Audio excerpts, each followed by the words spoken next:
벨기에 축구 황금 세대가 카타르 월드컵을 기점으로 저물어가고 있습니다. 2018년 월드컵에서 주장으로 활약한 에당 아자르는 2022 카타르 월드컵 조별리그 탈락 후 국가대표 은퇴를 발표하며 황금 세대의 상징적 마침표를 찍었죠. 세대 교체의 불가피성도 뒤따랐습니다. 황금 세대의 주역들이 빠진 자리는 곧바로 전력 공백으로 나타났고 에이스 케빈 데브라이너와 로멜루 루카쿠 등의 부담은 가중되었습니다. 한때 세계 최강으로 명성을 떨쳤던 벨기에 대표팀은 리더십과 경험 면에서 공백이 생기며 팀 재편이 불가피한 상황에 직면했죠. 다행히 세대 교체는 빠르게 이루어지고 있습니다. 아자르의 뒤를 이어 제레미 도크와 요한 바카요코 같은 젊은 윙어들이 두각을 나타내며 공격의 활기를 불어넣고 있습니다. 중원에서는 아마두 오나나와 오렐 망갈라가 박스투박스 미드필더와 수비형 미드필더로 짝을 이루는 등 새로운 조합을 보여주고 있으며 수비형 미드필더 아르투르 베르베렌도 잠재력을 인정받고 있죠. 공격진에서는 주포 루카쿠를 보조하거나 대체할 자원으로 로이스 오펜다가 급성장하여 존재감을 드러내고 있습니다. 이처럼 도쿠, 바카요코, 오펜다로 대표되는 공격 삼각 편대와 오나나 망갈라의 젊은 중원 조합 등은 벨기에의 새로운 핵심 축이 되어가고 있습니다. 수비 라인에도 세대 교체가 진행 중입니다. 얀 베르통원이 건재했던 유로 2024 당시에는 바우트 파스와 아르투르 테아트, 지노 데바스트 등이 발탁되어 수비진의 경험을 쌓고 있습니다. 풀백과 윙백 자리에는 아맹 알다킬과 위고 시케와 같은 유망주가 준비되어 있죠.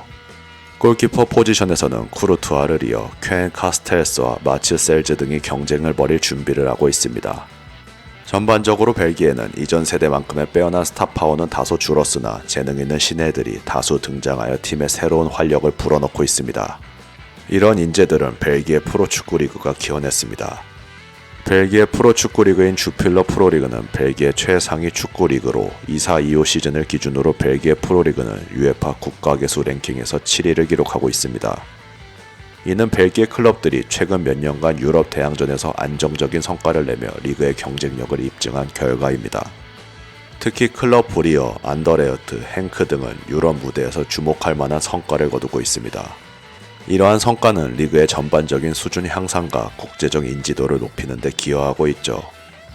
다양한 유망주들이 이 리그에서 두각을 나타내며 유럽의 빅리그로 이적하고 있는 것도 리그의 경쟁력을 높이는 중요한 요소로 작용하고 있습니다. 벨기에의 최근 성적은 그다지 좋지 않습니다. 벨기에는 2023년에 치러진 UEFA 유로 2024 예선에서 좋은 성적을 거두며 본선에 올랐습니다. 오스트리아, 스웨덴 등이 속한 예선조에서 6승 2무 무패로 1위를 차지했고 특히 주포 루카쿠가 예선에서만 14골을 몰아쳐 유럽 전체 최다 득점자가 되는 등 막강한 활약을 가시했죠. 그러나 기대를 모았던 유로 2024 본선에서는 아쉬움이 남는 경기력이 이어집니다. 벨기에는 본선 조별리그에서 슬로바키아에 충격적인 패배를 당하고 루마니아전 승리, 우크라이나전 소극적 무승부로 1승 1무 1패에 그쳐 조 2위로 간신히 16강에 진출합니다. 조별리그 마지막 경기에서 우크라이나를 상대로 안전한 승부를 택하는 신중한 운영을 펼친 것은 팬들의 거센 비판을 받았고 경기 후 선수들은 자국 팬들에게 야유를 들을 정도로 내용면에서 실망스러운 모습을 보였습니다. 16강전에서는 강호 프랑스를 만나 수세적인 경기 끝에 후방 막판 자책골성 실점으로 0대1로 석패하며 탈락. 공격진에서 제레미 도쿠 등이 분전했으나 전체적으로 소극적이고 두려움이 엿보이는 전술로 일관했다는 평가를 받았죠. 2018 월드컵 3위와 유로 2028강 등 과거 성과에 비춰볼 때 2022 월드컵 조별리그 탈락에 이어 유로 2024에서도 기대 이하의 성적을 거둔 것은 분명 팀의 경쟁력이 하락했음을 보여주는 지표라는 평이 나옵니다. 벨기에는 조별리그 내내 득점력 저하, 창의성 부족을 드러냈습니다. 데브라이너가 수비형 미드필더 위치에서 플레이메이킹에 전념하느라 공격 가담이 줄었고 루카쿠도 결정적인 득점 기회를 만들지 못했다는 지적이 있었죠. 슬로바키아전 패배 이후에는 지나친 선수비 후역습 전술로 일관하는 보수적인 접근이 도마에 올랐는데 이는 테데스코 감독의 경험 부족과 맞물려 큰 대회 대응 능력의 한계로 지적되었습니다. 유로 본선 이후 치러진 24-25 시즌 UEFA 네이션스 리그에서도 부진이 이어집니다. 벨기에는 리그 A 조별리그에서 프랑스, 오스트리아, 이스라엘과 한 조에 편성되는데 프랑스에 연패를 당하고 이스라엘도 0대1로 패하는 등 부진하며 6경기에서 승점 4점으로 조 3위에 머물렀습니다. 특히 2024년 11월 이스라엘전을 패배로 리그 B 강등 위기에 놓였고 테데스코 감독은 네이션스 리그를 시험 무대로 삼겠다던 입장이 결국 독이 되었다는 평가를 받았죠.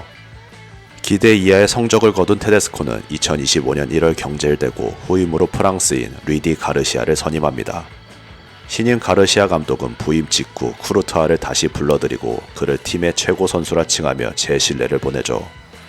가르시아 감독의 부임으로 벨기에는 다시 한번 전술 개편을 맞이했으며 그는 풍부한 경험을 바탕으로 선수단 장악과 조직력 강화에 힘쓰고 있습니다.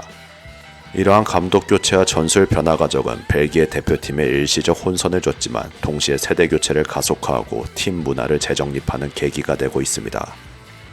가르시아 선임 후 네이션스 리그 강등을 막기 위해 벨기에는 2025년 리그 B의 우크라이나와 플레이오프를 치르게 됩니다.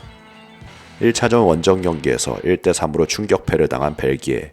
다행히 2차전 홈 경기에서 3대0으로 재역전승을 거두며 극적으로 리그 A의 잔류에는 성공하죠.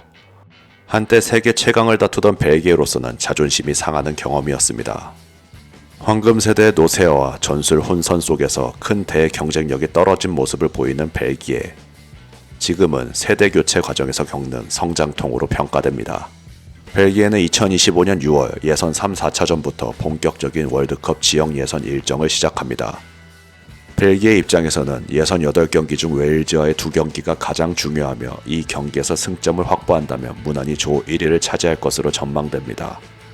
현재로서는 벨기에의 전력 우세를 점치는 사람들이 많고 조별리그 통과에 무리가 없다는 평가가 지배적입니다. 유럽 무대를 놓고 보면 벨기에의 전력은 여전히 상위권에 속하는 강호로 분류되지만 프랑스, 잉글랜드, 스페인 등 최정상급 팀들과 견주기에는 세대 교체기의 불안전성이 남아있습니다.